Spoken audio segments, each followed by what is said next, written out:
The High School Extravaganza Program started in 2007. We kind of took a look at the 10-county service area that we serve and looked at the number of students who went on to post-secondary education. And we realized at that point that we were well below the state average. We were actually about 20% below the state average at that time.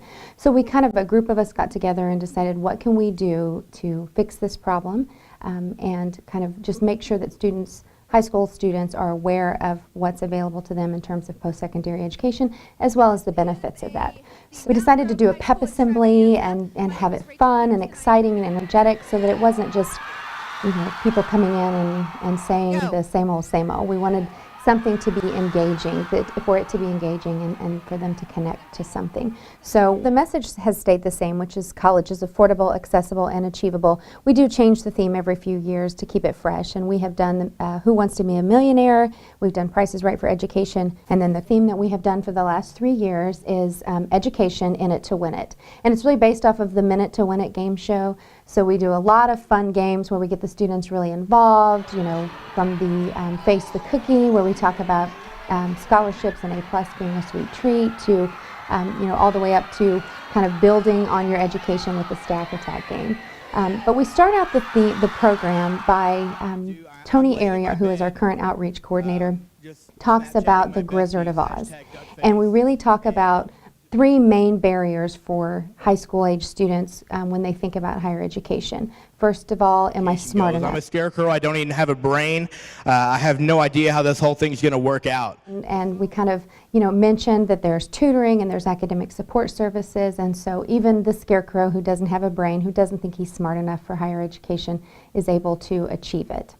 Then we talk about, the Tin Man. And I realized I can't even afford the oil to keep myself moving. How am I going to be able to afford any type of higher education? And so we kind of talk about financial aid and the different financial aid options available to the Tin Man.